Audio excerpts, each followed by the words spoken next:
നമ്മൾ കേരളത്തിൻ്റെ ഒരു ഉദാഹരണം എടുത്ത് ഇപ്പോൾ കാലിക്കറ്റ് സർവകലാശാലയുണ്ട്. കാലിക്കറ്റ് സർവകലാശാലയുടെ അത് സ്ഥിതി ചെയ്യുന്ന പ്രദേശത്തിൻ്റെ ഭൂപ്രകൃതി ഒരുപക്ഷെ ഭിന്നമായിരിക്കാം, അവിടുത്തെ ഡെമോഗ്രഫി ഭിന്നമായിരിക്കാം. ആ ഡെമോഗ്രഫിയിൽ തന്നെ പല തരത്തിലുള്ള വൈവിധ്യങ്ങളുണ്ടാവാം, ചില തരത്തിലുള്ള കോൺസെൻട്രേഷൻ ഉണ്ടാവും. ഇതിനൊക്കെ അഡ്രസ്സ് ചെയ്തിട്ടായിരിക്കും ആ യൂണിവേഴ്സിറ്റി ചിലപ്പോൾ അവരുടെ പ്രോഗ്രാം ഡിസൈൻ ചെയ്യുന്നത്, അവിടെ ചില ഗവേഷണ സംവിധാനങ്ങൾ ഒരുക്കുന്നത്, പഠന സംവിധാനങ്ങൾ ഒരുക്കുന്നത് ഒക്കെ.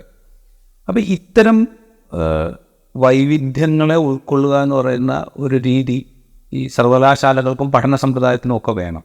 അതിനെ മാറ്റിക്കൊണ്ട് ഇതിനെല്ലാം ഒറ്റ സ്വഭാവത്തിലേക്ക് കൊണ്ടുവരിക എന്ന് പറയുന്ന, നമ്മളിപ്പോൾ ഈ ഒരു രാജ്യം ഒരു തിരഞ്ഞെടുപ്പ്, ഒരു രാജ്യം ഒരു നിയമം എന്നൊക്കെ പറയുന്ന വിധത്തിലുള്ള ഒരു ചിട്ടപ്പെടുത്തലുണ്ട്. അതെ, ഞാനൊരു ഉദാഹരണം, വ്യക്തമായൊരു ഉദാഹരണം പറയാം. ശ്രീശങ്കരാചാര്യ സർവകലാശാല നിൽക്കുന്നത് പാരിസ്ഥിതികമായി വളരെ ലോലമായൊരു പ്രദേശത്താണ്. ആ സർവകലാശാല തന്നെ 2 പ്രാവശ്യം വെള്ളപ്പൊക്കത്തിന് വിധേയമായി. അവിടെ ഇപ്പോൾ വർക്ക് ചെയ്യുന്നത് ഡിസാസ്റ്റർ മാനേജ്മെൻറ്റ് ആൻഡ് മിറ്റിഗേഷൻ്റെ ഒരു പ്രോഗ്രാം തുടങ്ങി, അതിനൊരു സെൻറ്റർ തുടങ്ങി. മാത്രമല്ല അടുത്തുള്ള ഒരു പഞ്ചായത്തിൽ അവർക്ക് പൂർണ്ണമായ ഡിസാസ്റ്റർ മാനേജ്മെൻറ്റിന് വേണ്ടിയിട്ടുള്ളൊരു പ്ലാൻ യൂണിവേഴ്സിറ്റി സമർപ്പിച്ചു കഴിഞ്ഞു. ഒട്ടും താമസിയാതെ ഒരു 20ഓളം ഇത്തരം അതിലോല പ്രദേശങ്ങളിലുള്ള പഞ്ചായത്തുകൾക്ക് വേണ്ടിയിട്ടുള്ള ഡിസാസ്റ്റർ മാനേജ്മെൻറ്റിൻ്റെ സിസ്റ്റം കൊടുക്കുന്നു. ഇത് അങ്ങോട്ട് കൊടുക്കൽ മാത്രമല്ല, ഇത് ശരിക്ക് ജ്ഞാനമെന്ന് പറയുന്നത് അവരുടെ അനുഭവങ്ങളിൽ നിന്നാണ് നമ്മളിതിനെ പഠിച്ചിട്ട് അവർക്ക് വേണ്ട ഒരു സംഗതി കൊടുക്കുന്നത്.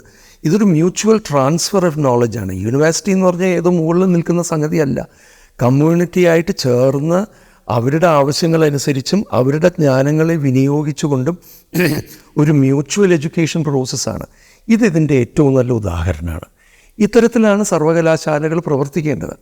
നമ്മളുടെ ഒരു ഭാരം എന്ന് പറഞ്ഞാൽ അടുത്തിടെ വരെ അത്തരത്തിലല്ല ഉണ്ടായിരുന്നത്.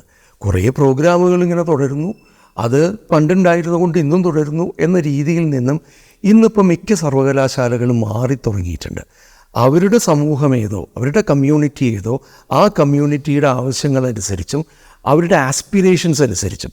ഇപ്പോൾ സംസ്കൃത സർവകലാശാലയിൽ പഠിക്കാൻ വരുന്ന വലിയൊരു ഭൂരിപക്ഷം കുട്ടികൾ വളരെ നിർധനമായ ബാക്ക്ഗ്രൗണ്ടിൽ നിന്ന് വരുന്നവരാണ്.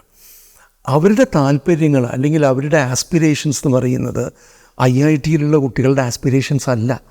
ആ ആസ്പിറേഷൻസിനെ അഡ്രസ്സ് ചെയ്ത് തന്നെ വേണം നമുക്കവിടെ ചെയ്യാനായിട്ട്. പക്ഷേ ഈ പറഞ്ഞ പോലെ ഒരൊറ്റ നിയമം, ഒരൊറ്റ രീതി എന്ന് വന്നു കഴിഞ്ഞാൽ അത് അസാധ്യമായി പോകും. പലപ്പോഴും ഇത്തരം നിയമങ്ങൾ ഉണ്ടാക്കുന്നതിലൊക്കെ തന്നെ വളരെ ഏർബനായിട്ടുള്ള ഡൽഹി, ബോംബെ, ഇത് ഡൽഹിയിലായിരുന്നാണല്ലോ ഈ നിയമങ്ങൾ ഉണ്ടാകുന്നത്. ആ ഒരു പ്രദേശത്തെ ആവശ്യങ്ങളും അവിടുത്തെ ഒരു ചിന്താഗതിയും അതിൻ്റെ ഒരു സമീപനമൊക്കെ തന്നെയാണ് ഇതിനകത്ത് വരുന്നത്. അപ്പോൾ 3ഓ 4ഓ അത്തരം അക്കാദമിക്കുകൾ ഉണ്ടാക്കുന്ന റെഗുലേഷൻ ഈ രാജ്യത്തിന് മുഴുവനും ബാധകമായി മാറുന്നത് വലിയ ആപൽക്കരമാണത്. ആപൽക്കരം എന്ന് ഞാൻ പറയുന്നത് ഒരു വശത്ത് അമിതമായ കേന്ദ്രീകരണം നടക്കുന്നു എന്ന അർത്ഥത്തിൽ മാത്രമല്ല, അത് നമ്മുടെ സമുദായത്തിനും സമൂഹത്തിനും, സമുദായം ഞാൻ ഉദ്ദേശിച്ചത് ആ ഒരു പ്രത്യേക സർക്കിളിലുള്ള സമൂഹം, അവയ്ക്ക് ആവശ്യമായ രീതിയിലുള്ള പഠനക്രമങ്ങളും പ്രോഗ്രാമുകളും തുടങ്ങാൻ യൂണിവേഴ്സിറ്റികളെ സഹായിക്കാത്ത മട്ടിലേക്കാണ് അത് എത്തിച്ചേരുക. അതാണ് ഇതിൻ്റെ ഒരു ആപൽക്കരം എന്ന് പറയുന്നതിൽ. ഇത് പറയുമ്പോൾ ഇപ്പോൾ ഡൽഹി കേന്ദ്രീകരിച്ചുണ്ടാകുന്ന നിയമനിർമ്മാണത്തിന് ഈ ഒരു പ്രശ്നമുണ്ട്. അത് മുൻകാലത്തും ഉള്ളതാണ്. അതായത് അവർ കാണുന്നത്, അവരുടെ മുമ്പിലുള്ളത്, അതിനനുസരിച്ചാണ് അവർ ബാക്കിയുള്ള പ്രദേശങ്ങളിലേക്കൊക്കെയുള്ള നിയമനിർമ്മാണത്തെക്കുറിച്ച് ചിന്തിക്കുക എന്നുള്ളൊരു പ്രശ്നമുണ്ട്. ഈ പ്രശ്നത്തെ പുതിയൊരു രാഷ്ട്രീയ സംവിധാനം അധികാര തുടർച്ചയിലേക്ക് വരികയും അവർ ഒരു ഹിന്ദുത്വ രാഷ്ട്രത്തിൻ്റെ മാനദണ്ഡങ്ങൾക്കൊപ്പിച്ചുള്ള നിയമനിർമ്മാണങ്ങളും മാറ്റങ്ങളും നിലവിലുള്ള നിയമങ്ങൾ തന്നെ അതിനുവേണ്ടി ഉപയോഗപ്പെടുത്തുകയും ചെയ്യുന്ന ഒരു ഘട്ടത്തിൽ ഇത് കുറേ കൂടെ ആപൽക്കരമായിരിക്കും. കാരണം വെച്ച് കഴിഞ്ഞാൽ പ്രത്യേകിച്ച് കേരളം പോലെ അവർക്ക് ഇപ്പോഴും ഒരു തിരഞ്ഞെടുപ്പ് സ്വാധീനം ഉണ്ടാക്കിയെടുക്കാൻ കഴിയാത്തൊരു സ്ഥലത്ത് പെനിട്രേറ്റ് ചെയ്യാൻ വളരെ ഫലപ്രദമായി ഉപയോഗിക്കാൻ പറ്റുന്നൊരു ടൂളായിരിക്കും ഇത്തരം സംഗതി. തീർച്ചയായും ഇതാണ് ഇതിൻ്റെ അൾട്ടിമേറ്റായിട്ടുള്ള സംഗതി. ഇതിൻ്റെ ഫലം എന്ന് പറഞ്ഞാൽ ഇന്ത്യയിലെ എല്ലാ സംസ്ഥാന സർവകലാശാലകളിലും അധികാരം, മുകളിൽ നിന്നുള്ള അധികാരം അവർക്ക് കിട്ടുന്നു. ഇപ്പോൾ തന്നെ പല സർവകലാശാലകളിലും സിലബസിൻ്റെ തലത്തിലും കരിക്കുലത്തിൻ്റെ തലത്തിലും ഒക്കെ തന്നെ വളരെ വലതുപക്ഷ സ്വഭാവമുള്ള പല ഘടകങ്ങളും ചേർത്ത് തുടങ്ങിക്കഴിഞ്ഞിരിക്കുന്നു. വലതുപക്ഷത്തിന് യോജിപ്പില്ലാത്ത പലതും നീക്കം ചെയ്യപ്പെട്ടുകൊണ്ടിരിക്കുന്നു. സുധാമൂർത്തിയുടെ ഒരു ലേഖനം എടുത്തു വയ്ക്കുകയും അംബേദ്കറിൻ്റെ ഒരു ലേഖനം നീക്കം ചെയ്യുകയും അല്ലെങ്കിൽ അത്തരത്തിലുള്ള ലേഖനങ്ങൾ ഐൻസ്റ്റൈനിൻ്റെയും റസലിൻ്റെയും നെഹ്റുവിൻ്റെയും ഒക്കെ ലേഖനങ്ങൾ നീക്കം ചെയ്ത് മറ്റു ചിലരുടെ ലേഖനങ്ങൾ ഉൾപ്പെടുത്തുകയൊക്കെ ചെയ്യുന്ന ഒരു ഐഡിയലോജൈസേഷൻ, ഒരു പ്രത്യേക ശാസ്ത്രവൽക്കരണം കൃത്യമായി സിലബസിൻ്റെ ഒക്കെ തലത്തിൽ നടക്കുന്നുണ്ട്. ഇത് ആ തലത്തിൽ നടക്കുമ്പോൾ ഈ ഘടനാപരമായിട്ട് തന്നെ ഇതിന് ഇത്തരത്തിൽ മാറ്റിയെടുക്കുമ്പോൾ പിന്നെ വരുന്നത് എന്താണ് എന്ന് വെച്ചാൽ അധ്യാപകരുടെ നിയമനം, അനധ്യാപകരുടെ നിയമനം, നയപരിപാടികൾ എന്തായിരിക്കണം, എന്തിനാണ് പ്രാധാന്യം കൊടുക്കേണ്ടത്, ഏത് തരത്തിലുള്ള ദിവസങ്ങളാണ് ആഘോഷിക്കേണ്ടത്, ഇങ്ങനെയുള്ള ഒരു സർവകലാശാലയുടെ ദൈനംദിന ജീവിതത്തിൻ്റെ ഓരോ സംഗതിയിലും നിയന്ത്രണം വരുന്ന അവസ്ഥയിലേക്ക് എത്തും. അത് കൃത്യമായ ഹിന്ദുത്വവൽക്കരണത്തിലേക്ക് അത് നീണ്ടുപോവുകയും ചെയ്യും. ഇവിടെ നമ്മൾ മനസ്സിലാക്കേണ്ട ഒരു കാര്യം എന്നുള്ളത്, ഉന്നത വിദ്യാഭ്യാസം പ്രാഥമിക വിദ്യാഭ്യാസം പോലെ തന്നെ ഉന്നത വിദ്യാഭ്യാസം പ്രത്യേകിച്ച് വലതുപക്ഷത്തിന് വളരെ ഗൗരവമായ ഒരു മേഖലയാണ്. കാരണം അവിടെയാണ് ജ്ഞാനങ്ങൾ സൃഷ്ടിക്കപ്പെടുന്നത്, നിർമ്മിക്കപ്പെടുന്നത്. നോളജ് പ്രൊഡക്ഷൻ എന്ന് പറയുന്നത് അവിടെയാണ്. നിങ്ങൾക്ക് ഒരു സാമൂഹികമായ ഒരു അവസ്ഥയെക്കുറിച്ച് വിമർശനാത്മകമായി പഠിക്കാനുള്ള കെൽപ്പില്ലാത്ത കുട്ടികളാക്കി കഴിഞ്ഞാൽ അത്തരം വിമർശനം ഇല്ലാതെയാവും.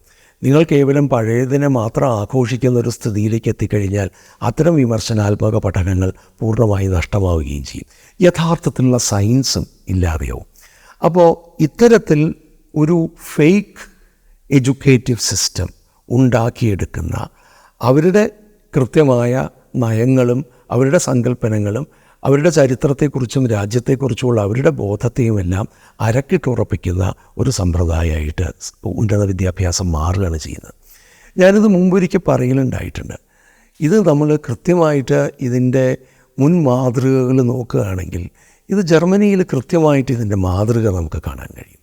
അവിടെ ഏറ്റവും താഴ്ന്ന തലത്തിൽ കിൻഡർ നാറ്റ്സീസ് എന്ന രീതിയിൽ കുട്ടികളെ വരെ സംഘടിപ്പിച്ചു കൊണ്ടുവന്ന് ഒടുവിൽ യൂണിവേഴ്സിറ്റി തലത്തിൽ തന്നെ അവർക്ക് പഥ്യമായ കാര്യങ്ങൾ മാത്രം പഠിപ്പിക്കുകയും അവർക്ക് പഥ്യമായ ആളുകൾ മാത്രം പ്രൊഫസർമാരായും അധ്യാപകരായും ഇരിക്കുന്ന ഒരു സംവിധാനം ഇതിൽ നിന്നും വളരെ അകലെയല്ല. ഇത് നേരത്തെ തന്നെ നമുക്ക് കാണാൻ കഴിയും. കേരളത്തിൻ്റെ കാര്യമെത്തുമ്പോൾ ഇത് കൂടുതൽ ശക്തമായിട്ട് മാറുകയാണ്.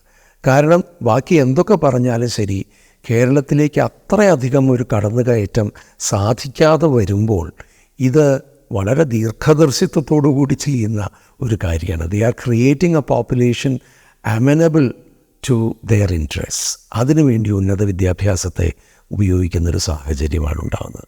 വളരെ കരുതലോടെ നോക്കേണ്ട കാര്യമാണ് ഇത്. പക്ഷേ സങ്കടകരം എന്ന് പറയുന്നത് പലപ്പോഴും യൂണിവേഴ്സിറ്റികൾക്കകത്തുള്ള ആളുകൾക്ക് തന്നെ ഇത് മനസ്സിലാവുന്നില്ല. അവർക്ക് മനസ്സിലാവുന്നില്ല. അവർ ഇത് ഒരു മാറ്റം എന്ന് മാത്രമാണ് കാണുന്നത്.